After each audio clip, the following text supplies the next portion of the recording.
Rinjiyechiangning tekshirilishi, Shi Jinpingning andishisi, mo'l ochliq zapisi ostiga yoshiringan ochliq krizisi. Xitoy kontrolligidagi Dunyo ochliq va dehqonchilik tashkiloti. Jiangfeng suhbatlari 152-son. Tarjima qilguvchi Uyg'ur pidoi tarjimalar guruhidan Bilmasjon. Ko'pchilik yaxshimisizlar? Beyjing shaharlik Sharqiy rayon intizom tekshirish komiteti Rinjiyechiangni rasmiy tekshirishga boshlaganligini e'lon qildi. Mana bu Xitoy Kompartiyasining o'z odamlariga oila tuzumi bo'yicha muomala qilish usuli. Ya'ni avval yaxshi kutidi, ondan qo'lga olib, adliya organlarining bartaraf qilishiga o'tkazib beradi. Amaliyotda bu yerda bir yoshirin qoida bor. Bir davlatning fuqarolari aslida barobar bo'lishi kerak. Chunki qonun oldida hamma odam barobar. Bumi ham Xitoy Kompartiyasining doim ig'izidan tushirmaydigan gap emasmi? Barobarlikdan iborat eng asosli huquqmi bo'lmasa, bu jamiyat mangu tuzalmaydi. Biroq Xitoy Kompartiya kadrlari bir taraf qilinish tartiblarida odatdagi fuqarolardan bir daraja ustun turdi. U avval partiya ichida bir taraf qilinishi kerak. Nima ish shundoq bo'ladi? Xitoy Kompartiya kadrlari ishtirsa yoki tashabbuskorlik bilan ishtiradi. Xuddi Rinjiyechiangga o'xshash deganni qiladi. Bu ish butun partiyaning manfaatiga ziyon yetkazdi. Yana birisi bo'lsa, passiv holda ishtirish. Qandoq bo'lganda passiv bo'ladi?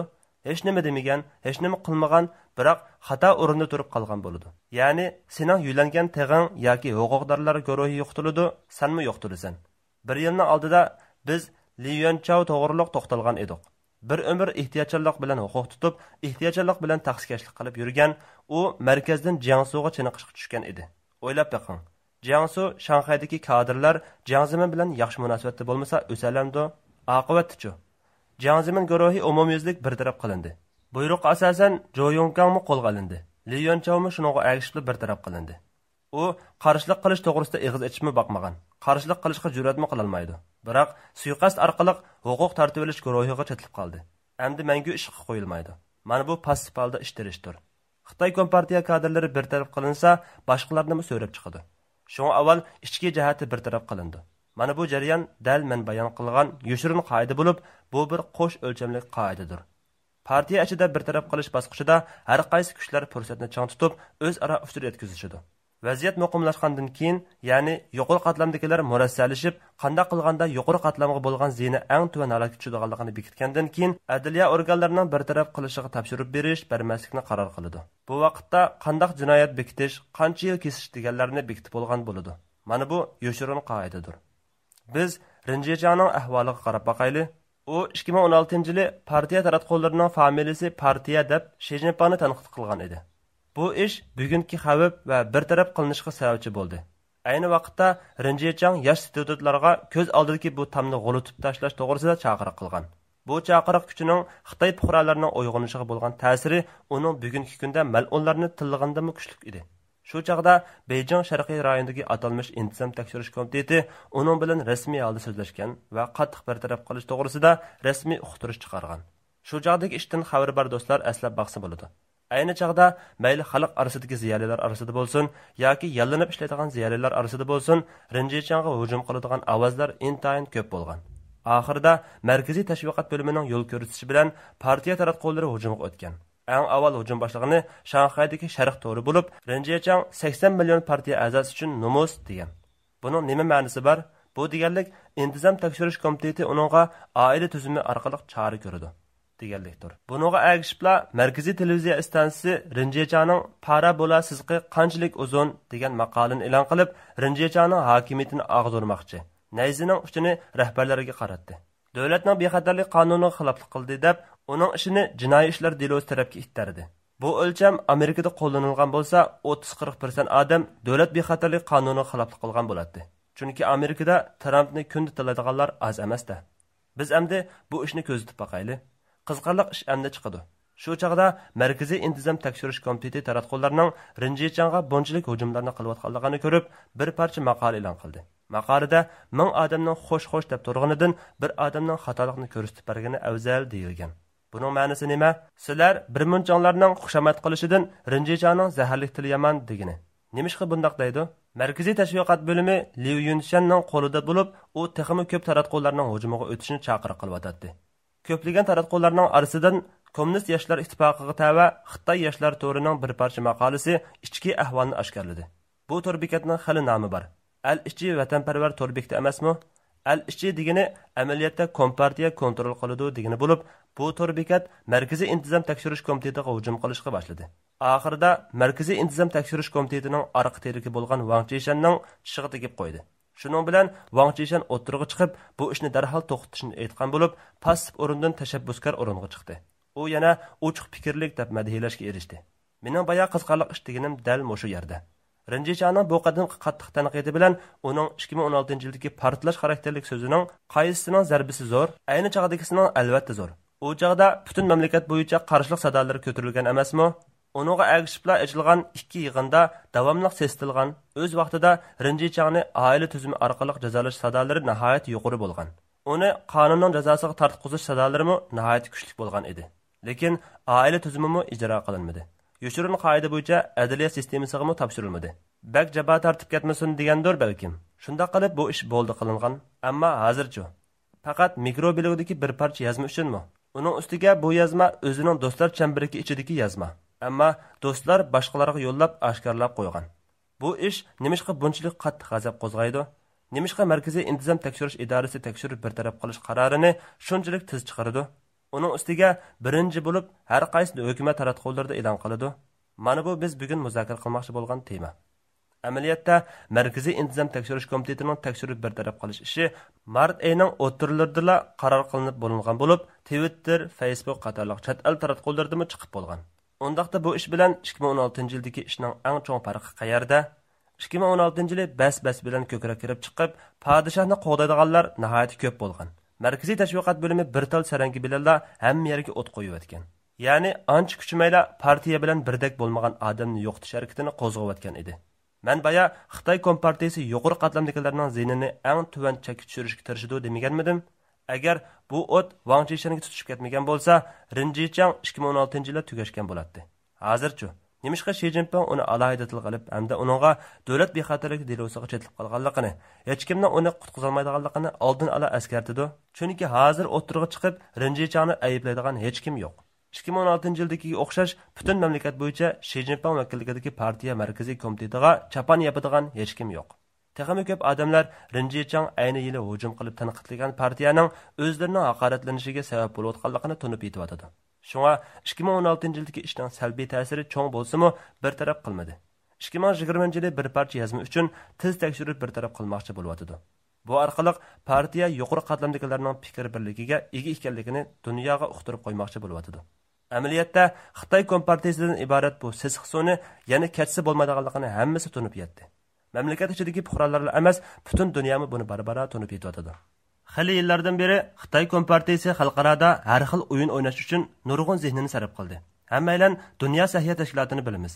Bu qadimgi yuqum ahvoli shunchalik ig'ir bo'lishiga qaramay, Dunyo sahiyat tashkiloti Xitoy kompartiyasining yo'l yo'riqlarini taltikus izchillashtirayotgan bir partiya yachaykisining rolini oldi. Ayni yillari Xitoy kompartiyasi Hong Kongdagi Jinfeng Fujinni Dunyo sahiyat tashkilotining bosh amaldori qilmoqchi bo'lgandi. Bu urinish bakmi ibtidoiy, maqsad bakmi oddiy edi. Ya'ni Dunyo sahiyat tashkilotining Xitoyning ishlariga yana qo'l tiqishini, saras kesili tarqalgan vaqtdagidek hammani ta'qib qilib, saxt sonliq ma'lumot yasagan qilmishini dunyoga oshkorlab o'tishini umid qilmaydi. O'z vaqtida ular Dunyo sahiyat tashkiloti amaldorlarining nazaridan aplab-saplab o'tib olmoqchi bo'lgan edi. Ular Beyjingdagi doktorxonalarda unchalik ko'p bemorning yo'qligini aytganda, Dunyo sahiyat tashkiloti kelib ko'rib boqmoqchi bo'ladi va haqiqatanmi kelib tekshiradi. Shuning bilan Beyjing doiralari bemorlarni jiddiy qutqizish mashinalariga solib, shahar aylanma yo'llarida bir kun aylanib yurgan. Bu ish keyin rasvolarcha oshkorlanib qolgan. Beyjingda ishlarning ana shunday asali oshkorlanib ketadiganligini Jonanxay bilib yetgan. Shuning bilan ular masalani tekshirib bir taraf qiladigan yuqori darajalik amaldorlarni almashtirib o'tmoqchi bo'lgan. Mana bu mavzuning chorasi. Ya'ni siyosiy yo'l belgilanib bo'lgandan keyin kadrlar hammani belgilaydigan omildir. Shunga kadrlarni almashtirish kerak. Yolg'on so'zlash, amaliy ahvolni yoshirish partiyaning o'zgarmas yo'li bo'lgan ekan. Undaqda boshqani almashtirib olsa bo'lmadimi? Dunyo sahiyat tashkiloti shuning bilan partiyani himoya qilish vazifasini yaxshi o'tab kelyapti. Bu kompartiya butun dunyoni ziyonga uchratgan yetmagandek, YouTube qatorliq medialardagi shaxsiy kanallarni ziyonga uchratyapti. Davlat ishida faqat partiya taratqularla ovoz chiqara oladi. Yolg'on gaplar bilan xalqni qaymoqtirdi. Chet elda xalqning obyektiv, chin bo'lgan usullarga erisha oladigan yo'llari intayin ko'p. Bir oydan ortiq vaqt sarf qilgan Trampning oxiri savri qochib toshdi. Amaliyotda Amerikadagi yuqumli kasalliklarning oldini olish markazlari ommaviy so'rovlarda kuchining baricha Dunyo sahiyat tashkilotining yuz obro'yini qo'g'dab kelgan edi. Qandaqli bo'lmasin, Amerikaga sonliq ma'lumot uchur kerakda. Bu sonliq ma'lumotlarga Dunyo sahiyat tashkilotining hamkorligi orqali erishadi emasmi?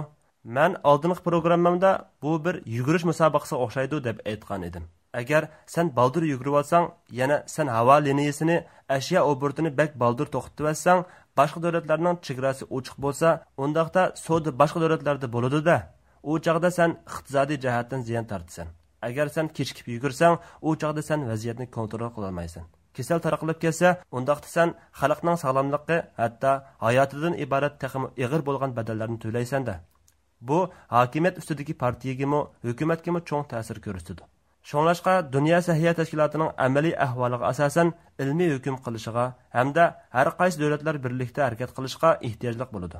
Mana Trump tunigun qat'iy taqat qilib tura olmay, Dunyo sahiyat tashkilotini qattiq ayblab, Dunyo sahiyat tashkilotining ishni buzganligini, helimi yaxshi ularning so'ziga quloq solmay, chegarani baldur taqganligini aytdi. Dunyo sahiyat tashkiloti bo'lsa, Xitoy Kompartiyasining gapini angladi. Dunyo sahiyat tashkilotining oliy rahbari Tedros qandaqli bo'lmasin, maxfiy kompartiya a'zosi emasmi? Bir qarasang u bir chet ellik. Shundaqku. Hozir BDTning 15 maxsus organi Xitoy kompartiyasi bevosita kontrol qiladi. Ya'ni o'zining partiya a'zolarini 4 organda bevosita eng oliy rahbarlik o'rinlariga qo'ya olgan. Ular BDT ashliq va dehqonchilik tashkiloti, sanoat taraqqiyot tashkiloti, xalqaro telegraf ittifoqi va xalqaro fuqarolar ovaziya tashkiloti. Hammasi tapovatlik o'rinlar. Agar Amerika oldingi ayning 5ida kuch ko'rsatmagan bo'lsa, Dunyo aqliy mulk huquqiy tashkilotiga Xitoy kompartiya kadrlari bosh amaldori bo'lib saylanganli tas qolgan. Agar rostilla saylanib qolgan bo'lsa, kunduzi bu yoqqa kelib ishlab, kechsi Beyjingga qaytib, partiya bedeli to'laydi. Ular dokladlarda deyilishicha, aqliy mulk huquqiy ishlarini Xitoy kompartiyasining boshqarmaydiganligini anglab, Yevropa ittifoqidagi davlatlar ichida deyishib, xil xotirjam bo'lib qoldi. Mana bu faqat adil bo'lmagan bir ish. Yevropa davlatlari nimishqa ichida tartishib yuriydi? Nimishqa o'rnidan dast turib, Amerika bilan birga bu ishga qarshi chiqmaydi? Amaliyotda texnik ko'p g'ayriy hukumat tashkilotlari, xalqaro tashkilotlar Xitoy kompartiyasi tomonidan kontrol qilingan. Bugun birdan so'zlashga vaqt yetmaydi. Buning ichida ko'pchilik tunish bo'lgan xalqaro saqchilar tashkilotimi bor. Bu tashkilot hatto o'zining raisidan ayrilib qolib, tashkilot raisi Mao Xongwini izlash to'g'risida e'lon chiqarmadimi? U aslida Xitoy jamoat xavfsizlik ministrligining muavin ministri edi. Biz bugun asosliqi xalqaro ashliq va dehqonchilik tashkiloti haqida to'xtalib o'taylik. Chunki bu tashkilotning hozirgi ishi bilan munosabati bor. Ko'plagan taratqular va shaxsiy medialarning oldin ko'rarligi bor. Bu ishlarni oshkorladi. Biz burunmi chekatiga munosabatli bir temani so'zlab, Xitoyning ashliq krizi haqida to'xtalgan edik. U bo'lsa boshqa bir turg'ida turib muhokama qilishdir. Bugun biz yana bir turg'ida turib, ya'ni xalqaro ashliq va dehqonchilik tashkiloti turg'isida turib muhokama qilib boqaylik. Muhokama qilmoqchi bo'lganimiz yuqumli kasaldan keyingi g'oyat zo'r agashma ofat. Bu ofatning paydo bo'lishiga oz qoldi.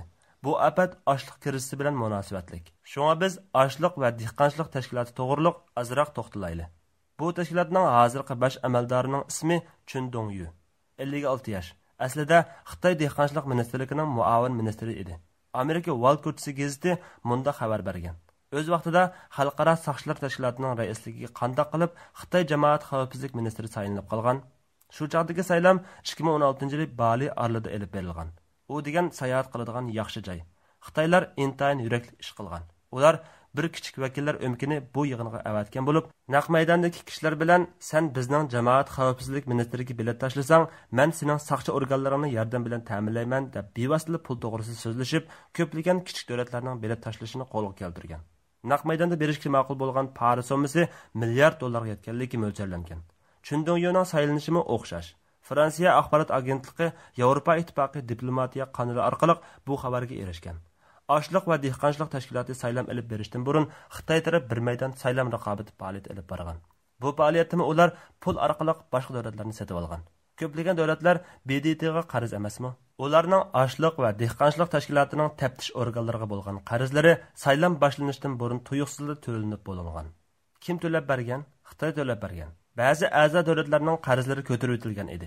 Dehqonchilik ministrligining bu muavin ministri Chun Dongyu bu bir maydon oshkora pora berish o'yinining yenguvchisiga aylandi. Buningga ergishibla masalim tug'ildi. Xitoylar yeganning og'zi yumshoq, olganning qo'li qisqa deydi-ku. Xitoylar onchilik ko'p pul to'lab, Chundongni bosh amaldor qilgandan keyin ularning bu tashkilotdan foydalanib qiladigan ishi albatta nihoyat ko'p bo'ladi. Ochliq masalasi aslida Xitoyning strategiyasidagi hammadan muhim masala edi. Xitoylar burun 600 million odamning ochliq masalasini hal qildik. Biz buningdan faxrlanamiz deb tashviq qilatdik. Keyin 800 million 1 milliard deb hozirga kelguncha Xitoylarning qo'rsoq masalasini hal qilganligini jakarlab keldi. Şuna Xitoy Kompartiyasi o'zlarining hokimiyat beshida turishni qonunliq deb kelmoqda. Ular ochliq va dehqonchilik tashkilotining bosh amaldorligini qo'lga keltirib, bu tashkilotda bir asos yaratgandan keyin BDT Dunyo yemaklik programmasi bilan raqobatlashib ishlab keldi. Dunyo yemaklik programmasi bevosita pulni boshqaradi. An'ana bo'yicha Amerika boshqarayotgan soha. Bu xil ahvol ostida ochliq va dehqonchilik tashkilotining Xitoyga nisbatan nihoyat zo'r jalb qilish kuchi bor. Har qaysi davlatlarning diplomatiya organlari bilan, har qaysi davlatlarning dehqonchilik ministrliklari bilan berish-kelish qiladigan gap. Bu tashkilotni qo'lga kirgizib olsa, Xitoyning bir balvoq bir yo'l qurilishini kengaytirishiga intayin foydali bo'lib, Xitoy ochliq manbasiga erisha oladi. Ya'ni bir balvoq bir yo'l liniyasi o'tadigan har qanday davlat Xitoyning ochliq manbasiga aylanadi degan gap. Amerika, sen pulni boshqaraver. Terigan ochliqni men yo'tkab aktiviray. Ochliq terishga yer va suv kerak. Şuna Xitoy ochliq bilan munosabatli bo'lgan yer boyligi va suv boyliqlarini echish jihatdami foydali o'ringa erishdi. Shuning bilan bir vaqtda bu g'arb ellarining bir asrdan buyongi dunyoni boshqarish planiga jang e'lon qilganlik bo'ladi. Kambag'al davlatlarga nisbatan g'arb ellari davomli turida aktiv bo'lgan ochliq siyosati yurgizib kelayotgan bo'lib, ochliq bilan ta'minlab qolmasdan urug' bilan ta'minlab, o'zlari terib hosil olishga rag'batlantirib kelgan. Mana bu aktiv ochliq siyosatidir. Xitoy faqat qisqa muddatlik foydani ko'zlagan bo'lib, aslida bor bo'lgan uzun muddatlik etish tangponligini buzib tashlagan.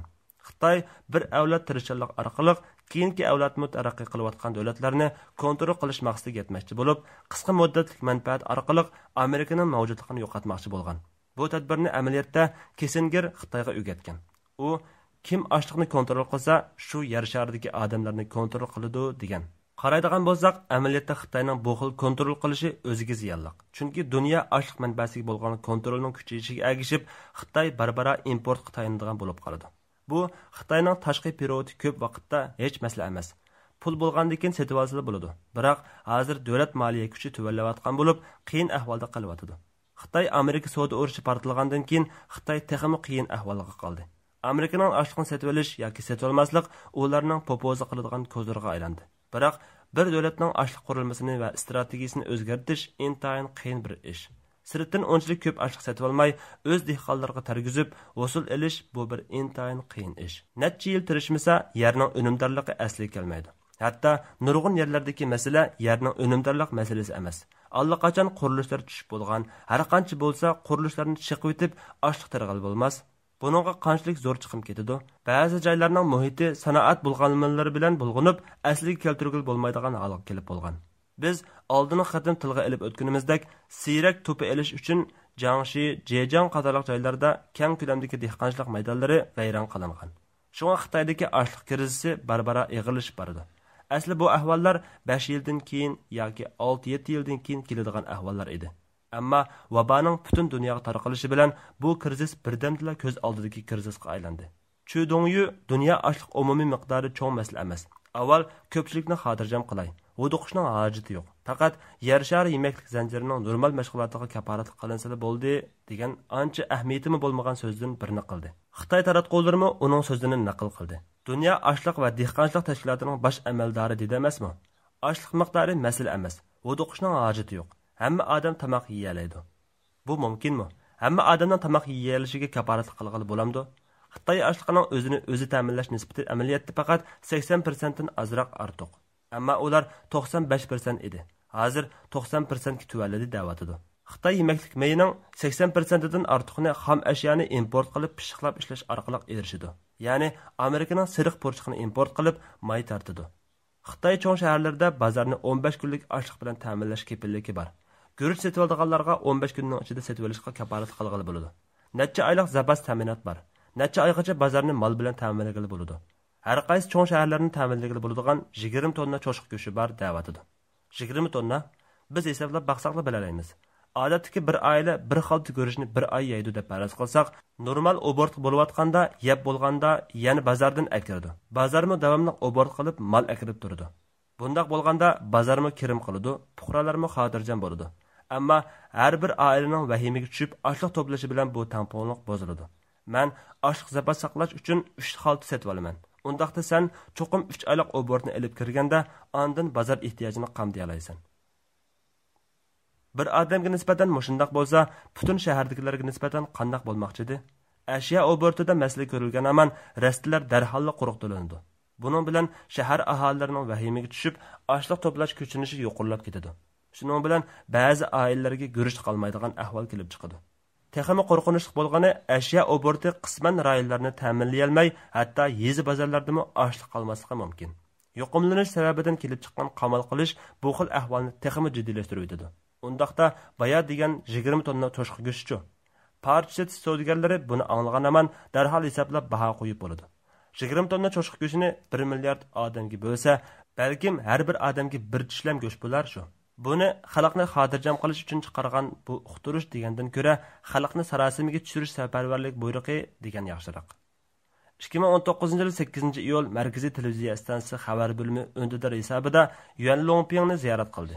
Yuan Longping xalqarada shalg'ut shal mahsulotining otisi deb nom olgan bo'lib, qo'rsoq to'ydirish masalasida uni fikr qilishga eng huquqli deyishga bo'ladi. Chunki u bir umr shal bilan ablashdi. Ziyorat qilguvchi Xitoyda ochliq kamchil emas degandek so'zlarni Yuan Longpingning og'ziga solib turib savol so'ragan. Yuan Longping tashvishlangan holda mundaq javob bergan.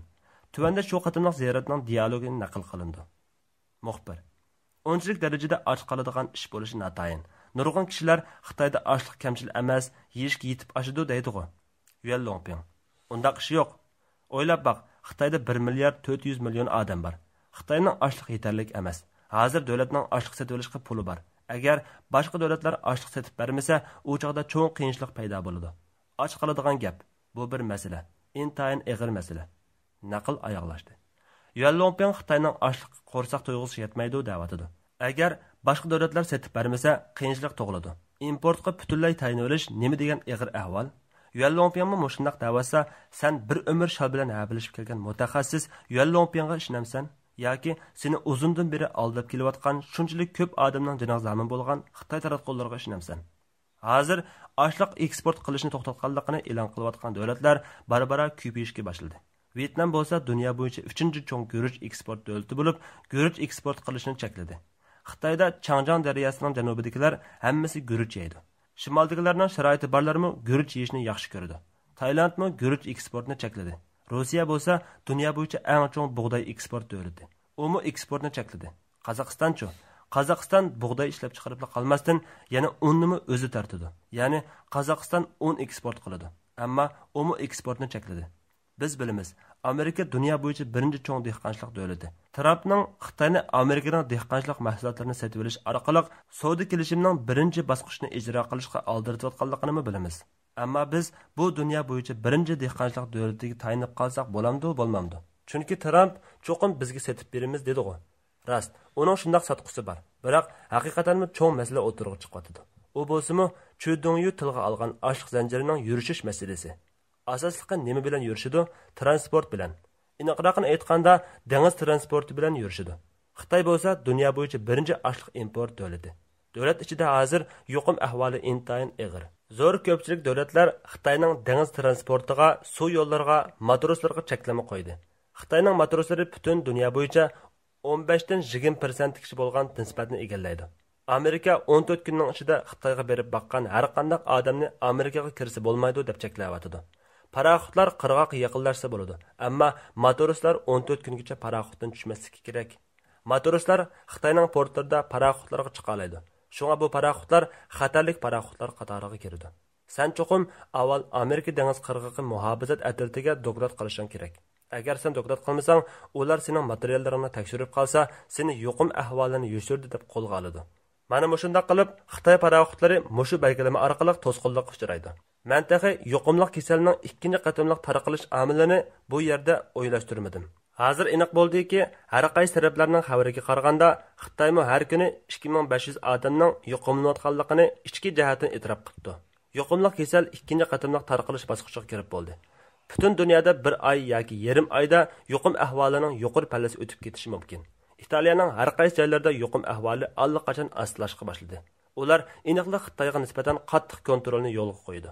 U chaqda Xitoy yana Los-Anjelesga berib, qirg'oqqa chiqib mal to'shay olamdi. Xitoyning sonliq ma'lumotlarni yolg'ondan hesab chiqayotgan omilni nazarga olmaganda, Amerika butun dunyo bo'yicha yuqum ahvoli eng og'ir davlatga aylandi. Butun dunyodagi suv transport shirkatlarimi Amerikadagi yuqum ahvoli intayin xatarlik holatda turayotgan bu davlatning dengiz yo'liga cheklama qo'ydi. Amalning baricha Amerika bilan dengiz qatnashini to'xtatdi. Hong Kongdagi dengiz transport orqali tashqi savdo qiladigan cho'ng vakolatchi bo'lgan Wenhua paraxod kasbchiligi paraxod ijara berish nisbatining 70% tuvallanganligini oshkorladi. Bundan sirt ochliq to'shiydigan paraxodga nisbatan yana bir shart bor. Har qanday odam har qanday paraxodda ochliq to'shig'ili bo'lavermaydi. Açlıq kodi deb atiladigan dalliq ziroat prinsipiga mos keladigan quruq mal to'shay oladigan paraxod bo'lsa, andan ochliq yo'tkizgili bo'ladi. Aslidagi Xitoy dehqonchilik ministrligining muavin ministri, hozirgi ochliq va dehqonchilik tashkilotining bosh amaldori bo'lgan Chu Dongyu bularning hammasini dunyoga oshkorladimi? Biz ochliq yetarlik bo'lgan bir maydon g'oyat zo'r ochliq kirisiga allaqachon petib qoldikmi? Yana qanchalik odam o'lganda odamlar sargaklashidi? Bu yerda ko'pchilik ba'zi bir xalqaro tashkilotlarning rahbarlarini tunishtirib o'tay. Mushu yillarda Xitoyning chet ellarda qanday o'rinlashtirishlarni qilganligini bir ko'rib boqayli. 2008-yili Xitoy Savdo sanoatchilar birlashmasining muavin raisi, moliya mutaxassisi deb nom olgan Li Yifu Dunyo bankisining muavin banki boshlig'i bo'ldi. 2011-yili Xitoy Xalq bankisining muavin boshlig'i Jomin xalqaro pul fondining bosh mudiri bo'lib saylandi. 2013-yili Xitoy Moliya ministrligining muavin ministri Li Yong BDT dehqonchilik taraqqiyot tashkilotining bosh amaldori bo'ldi. 2014-yili Xitoy hukumatining tavsiyasi bilan Zhao Houlin xalqaro telegraf ittifoqining bosh kotibligiga saylandi. 2018-yili Xitoy Sahiyya ministrligining muavin ministri odam ichki a'zolarini tirik turg'izib elish sababidan mas'uliyati xalqaroda surishtirilayotgan Huajiafu Dunyo Sahiyya tashkiloti a'zo i'oni qilish alohida komitetining raisligiga tayinlandi. Xitoyning xalqaroda o'rinlashtirish qilgan bu ism tizimligi nihoyat uzun. Bugungi Jiangfang suhbatlari mushu yerda oyoqlashdi. Kelar qatam ko'rishaylik. Manba Jiangfang suhbatlari YouTube kanali.